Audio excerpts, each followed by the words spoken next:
We think of mountains as eternal and unchanging, ancient stone that has stood for millions of years and will stand for millions more.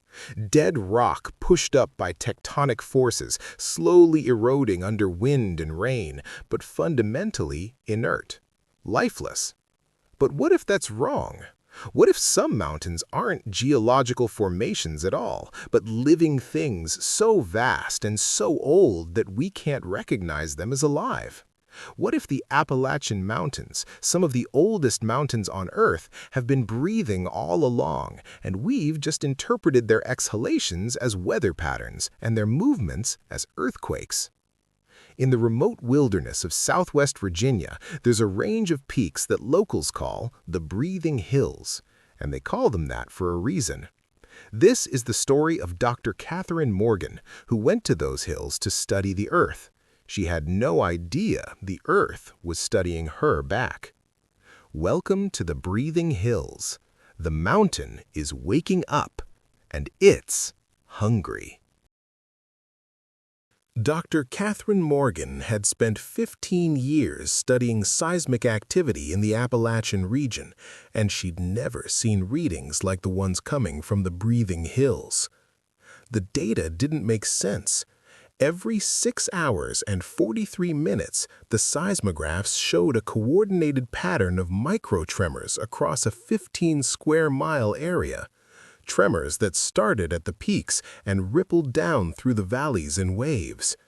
It looked almost rhythmic, almost like breathing. The USGS had initially dismissed the readings as equipment malfunction, but when Katherine cross-referenced data from 3 different monitoring stations, the pattern held. Something was causing regular, periodic movement deep in the mountains of southwest Virginia, and Katherine wanted to know what. She'd secured a research grant and permission from the National Forest Service to conduct a 2-week study in the area. The plan was to set up additional monitoring equipment, collect soil and rock samples, and drill a few shallow exploratory holes to understand the subsurface structure. Katherine arrived in the small town of Greylock, population 143, on a cold October morning. The town sat in a valley surrounded by steep, thickly forested ridges. The peaks were shrouded in mist that morning, giving the landscape an ominous, oppressive feeling. At the general store, Katherine asked for directions to the Forest Service road that would take her to a research site. The clerk, a woman in her 60s, gave her a long, measuring look before answering. "You're the scientist," the woman said. It wasn't a question. "Come to study the breathing." "I'm studying unusual seismic activity in the area, tremors that show an interesting pattern." "The breathing," the woman repeated. "That's what it is. These hills breathe, always have. Most of us learned a long time ago not to pay it any mind." "Mountains don't breathe," Katherine said gently. "What you're probably noticing is wind patterns or temperature changes that create—" "You'll see," the woman interrupted. "You'll drill your holes, put in your instruments, wake the hills up more than they already are, and then you'll see." She gave Katherine directions, but added, "If you're smart, you'll leave before sunset. Don't stay up there overnight, and whatever you do, don't drink the water from the streams near the peaks." Katherine thanked her and left, dismissing the warnings as local superstition. Every rural area she'd worked in had stories about the land, spirits in the mountains, haunted valleys, cursed ridges. It was just folklore, a way for people to make sense of natural phenomena they didn't understand. The research site was at 2,800 feet elevation, in a clearing near the summit of one of the larger peaks. Katherine spent the first day setting up her equipment, additional seismographs, soil sensors, atmospheric monitors, and a portable drilling rig for extracting core samples. As she worked, Katherine noticed something odd. The forest around her research site was unusually quiet. No bird songs, no insect sounds, no rustling of small animals in the underbrush. Just silence, broken only by the wind through the trees. And the wind itself was strange. It came in pulses, strong gusts that lasted about 30 seconds, followed by periods of complete calm. The pattern repeated with remarkable regularity. Katherine timed it, gusts every 6 hours and 43 minutes, exactly matching the seismic tremor pattern. Coincidence, she told herself. Mountain weather could be cyclical. But as the afternoon wore on, Katherine became increasingly unsettled. The trees around the clearing all leaned slightly inward, as if reaching toward the center of the research site. Their trunks had an odd texture. The bark looked almost like skin in places, with what appeared to be pores rather than the usual rough, scaly texture of oak or pine. Katherine collected bark samples for later analysis. When she cut into one of the trees, it oozed a thick, clear fluid that didn't look like sap, and for just a moment, Katherine could have sworn the tree flinched. The whole trunk shuddered slightly, the way a person might react to a cut. She stepped back, unsettled. Trees didn't flinch. It was probably just the wind moving the branches, creating an illusion of movement in the trunk. At 6:47 p.m., Katherine experienced her first breathe. She was reviewing data on her laptop when the ground beneath her began to vibrate. Not violently, just a gentle, rhythmic trembling that seemed to pulse in waves. At the same moment, the wind picked up dramatically, rushing through the clearing with a sound like a massive exhalation.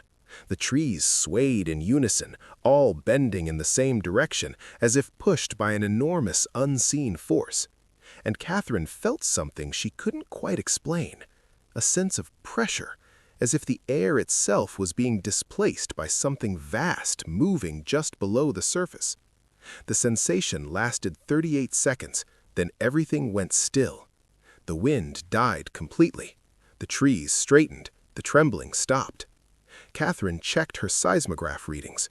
There it was, the characteristic pattern, stronger this time because she was so close to the epicenter. But it wasn't emanating from a point source like an earthquake. It was spread across the entire mountain, as if the whole peak had moved slightly, all at once, in a coordinated way, as if something enormous was breathing beneath her feet. Katherine tried to rationalize it. Subsurface water movement, gas pockets expanding and contracting with temperature changes, some kind of unusual geological formation that created rhythmic pressure variations. But none of those explanations quite fit the data, and none of them explained the visceral feeling she'd had during that breath, the sensation of being in the presence of something alive. Katherine had planned to camp overnight to collect continuous data, but the clerk's warning echoed in her mind. Don't stay up there overnight. The sun was setting, and the thought of spending the night in this too quiet forest, on this breathing mountain, made her deeply uneasy. She decided to return to town and come back in the morning. Professional retreat wasn't cowardice, it was caution. She'd collect her overnight data over multiple trips rather than risk camping in an area she didn't yet understand. But as Katherine started packing her equipment, she noticed something that made her stop cold. The trees at the edge of the clearing had moved.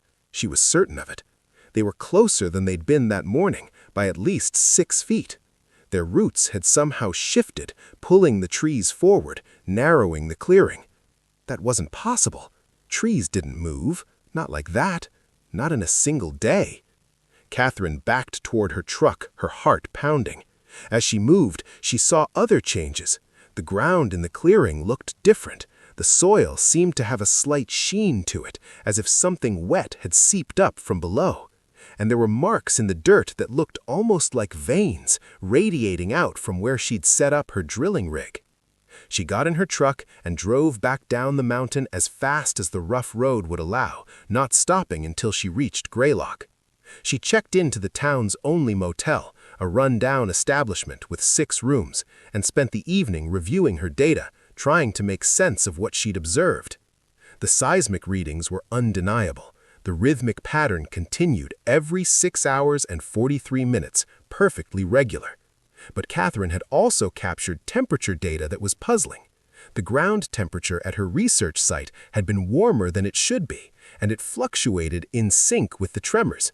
During each breath, the temperature spiked by 2 to 3 degrees Celsius, as if the mountain was generating heat, as if it had a metabolism. Katherine pulled up geological survey data for the area, looking for anything that might explain the readings. What she found was disturbing. The breathing hills were geologically anomalous. The rock composition didn't match the surrounding Appalachian formation. It was older, denser, with a crystalline structure that didn't fit any known sedimentary or igneous pattern. Several scientific papers from the 1970s and 80s had noted this anomaly, but hadn't been able to explain it. More troubling were the historical records. Katherine found references to the breathing hills going back to the 1700s. Native American tribes considered the area sacred but dangerous, believing the mountains were the sleeping body of an ancient spirit. Early European settlers had reported strange phenomena: trees that moved overnight, streams that flowed uphill, people who ventured too deep into the hills and returned changed, speaking in strange rhythms, their skin taking on a rough, bark-like texture. Several expeditions in the late 1800s had attempted to survey the area. None completed their work. Most members returned early, reporting inexplicable phenomena. A few never returned at all. Katherine closed her laptop, unsettled. This was starting to sound less like geology and more like folklore, but the scientific data was real. The tremors were real, and whatever was happening in the breathing hills was measurable, repeatable, and deeply abnormal. She needed to drill deeper, get core samples from further underground, understand what was causing these patterns. The next morning, Katherine returned to the research site. In the daylight, with her scientific training reasserting itself, the previous evening's fear seemed overblown. Yes, the area was geologically unusual. Yes, there were strange patterns in the data, but there would be a rational explanation. There always was. She set up her drilling rig and began extracting a core sample. The drill bit easily through soil and the upper layers of rock, exactly as expected. But at about 40 feet down, it hit something that made no sense. The drill bit encountered resistance, but not the rigid resistance of solid rock. This was different, yielding but tough, like drilling through cartilage or dense muscle tissue. The motor labored, pushing slowly through the material. When Katherine finally extracted the core sample, she stared at it in confusion. The lower section of the core, the part from 40 feet down, didn't look like any rock formation she'd ever seen. It was dark gray, almost black, with fibrous structure that resembled muscle tissue more than stone, and it was warm to the touch. Katherine bagged the sample carefully and set up for a second drilling at a different location. This core sample showed the same thing: normal soil and rock for the first 30 feet, then this strange organic-looking material below. She was setting up the third drilling location when she felt the mountain breathe again. The tremor was stronger this time, much stronger. The ground didn't just vibrate, it heaved. Katherine was knocked off her feet as the earth beneath her surged upward about 6 inches, then settled back. The trees around the clearing swayed violently, and from somewhere deep below came a sound, a low, resonant groan that she felt more than heard, vibrating through her bones. When the tremor subsided, Katherine noticed something terrifying. The holes she'd drilled were bleeding. Not oozing sap or mineral-rich water, bleeding. Thick, dark fluid was seeping up from the drill holes, pooling on the ground, and it looked disturbingly like blood. Too viscous to be water, too organic to be any geological fluid. And the veins in the ground, those marks she'd noticed yesterday, were more prominent now. They pulsed rhythmically, in sync with what Katherine now recognized as a heartbeat. The mountain had a heartbeat. She fumbled for her phone to take photos, but her hands were shaking so badly she could barely hold it. This wasn't possible. This violated every principle of geology, of biology, of basic physics. Mountains weren't alive. They couldn't be. A sound behind her made Katherine spin around. A man was emerging from the forest, elderly, dressed in worn clothing, his skin deeply weathered. But something about him was wrong. His movements were too synchronized with the rhythmic trembling of the earth, and when Katherine looked closely, she saw that his skin had a texture like tree bark, with small pores that seemed to open and close in rhythm with his breathing. "You drilled too deep," the man said. His voice had an odd resonance, as if multiple voices were speaking in unison. "You hurt the mountain, woke it up more than usual. It's been mostly sleeping for so long, but now—" He tilted his head, listening to something Katherine couldn't hear. "Now it's becoming aware, and it's hungry." "Who are you?" Katherine asked, backing towards her truck. "I'm part of the hills," the man said simply. "Like everyone else who stayed too long. The mountain breathes us in eventually, makes us part of itself. It's not malicious, it just is. Old beyond understanding, alive in ways you can't comprehend." He looked at the bleeding drill holes. "But you've wounded it, penetrated its skin, triggered an immune response." "That's insane. You're talking about the mountain like it's a living organism. Mountains are geological formations. They don't have skin or immune systems or—" "You're standing on its back," the man interrupted. "These hills aren't mountains. They're the outer shell of something vast, something that's been here before the continents formed. It usually sleeps, dreams. The breathing is just its minimal life function. But when you drill into it, when you take samples, you're causing pain, waking it up." Behind the man, more figures emerged from the forest. Men and women of various ages, all with that same bark-like skin texture, all moving in eerie synchronization with each other and with the trembling of the earth. "Come with us," the man said. "It's too late to leave now. The mountain knows you're here, knows you've heard it. It'll pull you in eventually anyway. Easier if you don't fight." Katherine ran. She sprinted for her truck, threw herself into the driver's seat, and started the engine. The figures from the forest moved to block her path, but they weren't fast. They moved with the slow, deliberate rhythm of the mountain's breathing. Katherine floored the accelerator and drove straight at them. They didn't try to dodge. The truck hit two of them, and Katherine felt sick horror as they crumpled, but not like human bodies. They shattered like wood, breaking into fragments that looked more like bark and fibrous plant matter than flesh and bone. She made it down the mountain road, her truck fishtailing on the rough gravel, trees seeming to reach for her as she passed. Twice she felt the ground heave beneath the wheels, nearly sending her off the road, but she kept driving, kept pushing, until she was back in the valley, back in Greylock.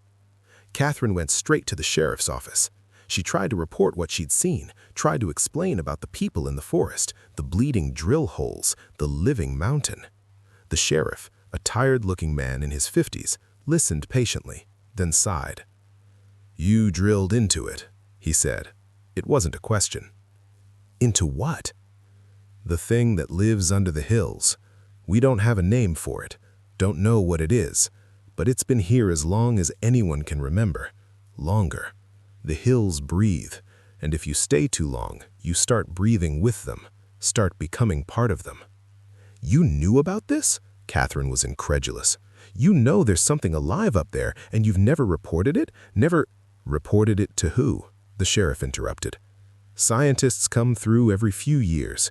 Geologists, biologists, whatever.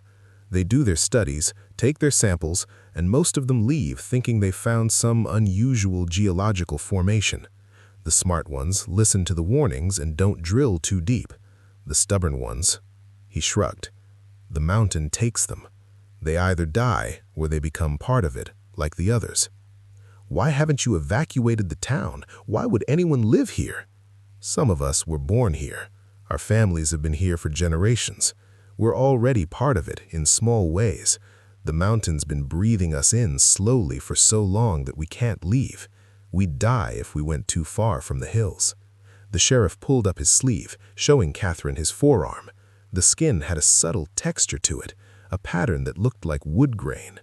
"See? Already changing. Has been since I was a boy. That's what happens when you're born in the shadow of the breathing hills. Katherine backed toward the door. I need to report this. The USGS, the CDC, someone needs to know. They won't believe you. You have no proof.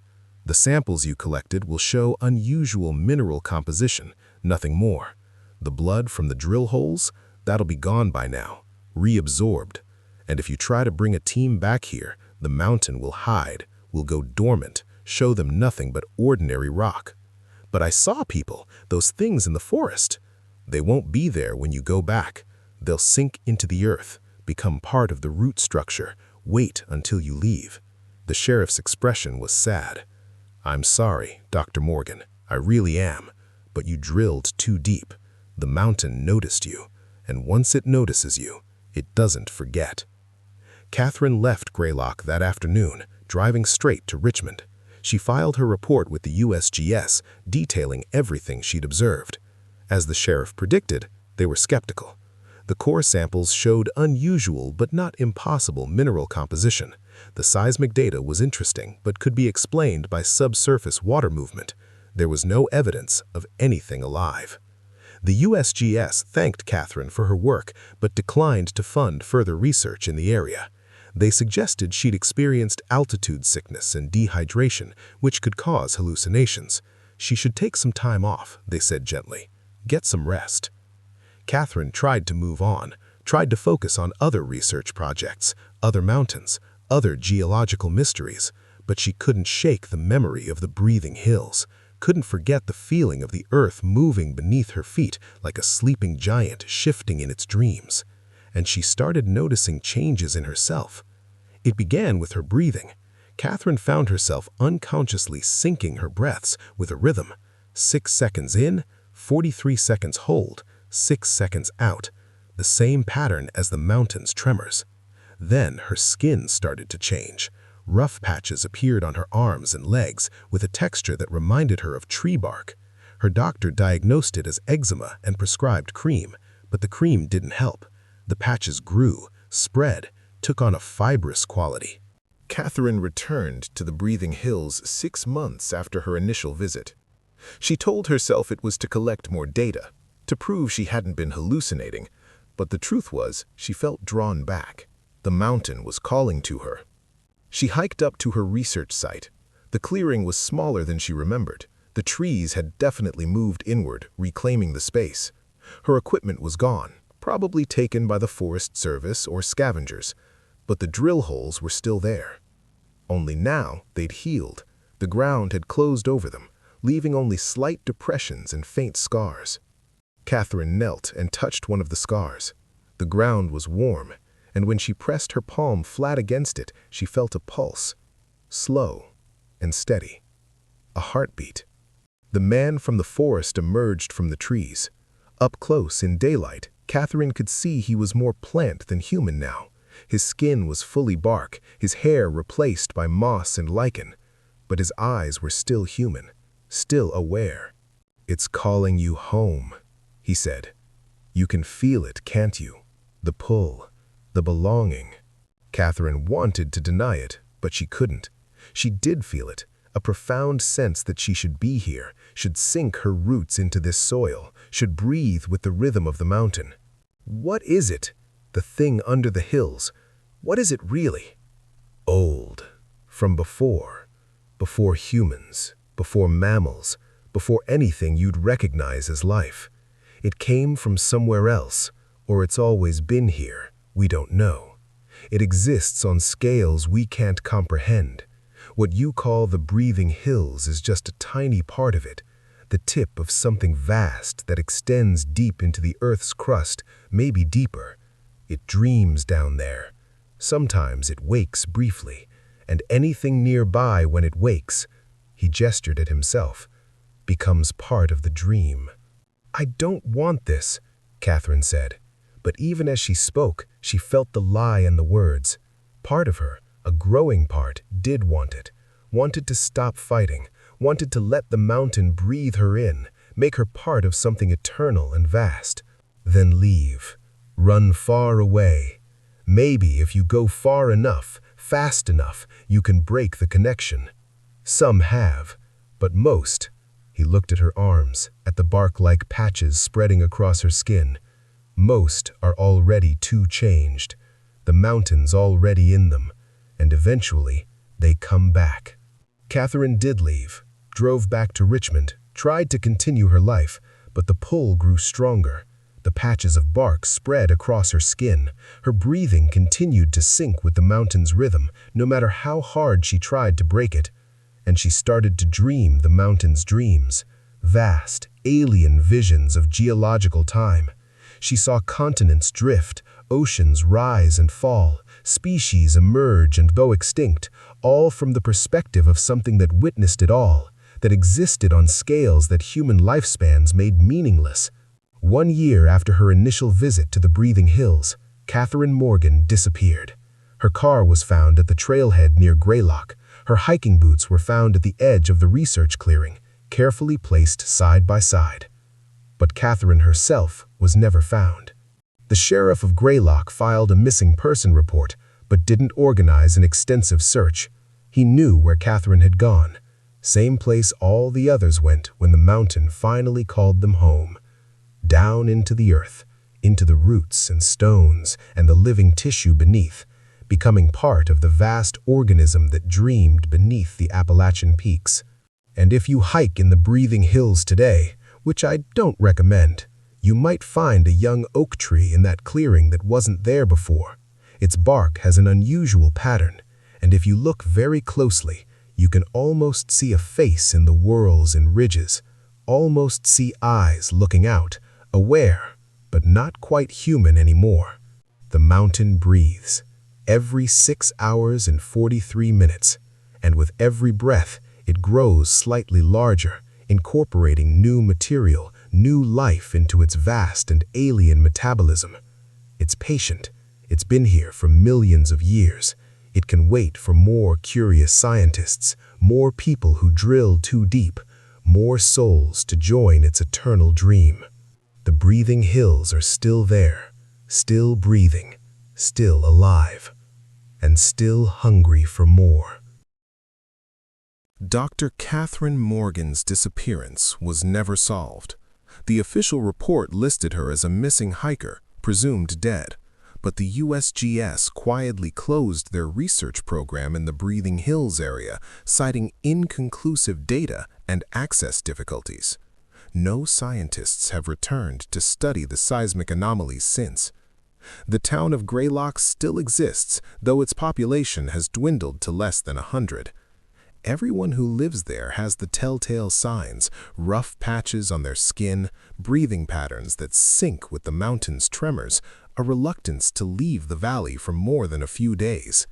They're part of it now, the vast organism beneath the hills, though they maintain enough individual consciousness to function. For now, the youngest person in Greylock is 47. No children have been born there in decades. Perhaps the mountain is satisfied with what it has, or perhaps it's waiting, patient as stone, for the next wave of curious scientists to come drilling into its flesh. The seismic data is still available online if you know where to look. The rhythmic pattern is still there, still measurable, every 6 hours and 43 minutes, breathing, living, dreaming dreams older than humanity itself. And somewhere in the Appalachian Mountains, a vast intelligence sleeps fitfully, occasionally waking enough to pull new consciousness into itself, to expand its awareness one soul at a time. We think of Earth as a dead planet with a thin layer of life on its surface. But what if that's backwards? What if the Earth itself is alive and we're just parasites on its skin? What if the mountains themselves are living organs of something incomprehensibly vast? The Breathing Hills suggest we don't know our planet as well as we think we do. And maybe that's for the best. Some knowledge isn't meant for human minds. Some truths are too large, too alien, too fundamentally incompatible with our understanding of reality. If this story has you thinking twice about those hiking trips, hit that subscribe button for more cosmic horror from the places we thought we understood. And remember, The ground beneath your feet might not be as dead as you believe. The mountains might not be as lifeless as geology textbooks claim. And if you ever find yourself in a place where the earth seems to breathe, where the tremors come in too regular patterns, where the locals have rough skin and warning in their eyes, leave immediately. Don't drill, don't investigate, don't try to understand. Some mysteries are better left unsolved. Some things sleeping in the deep places should stay asleep. The breathing hills are still there, still waiting, still patient. Don't give them a reason to notice you.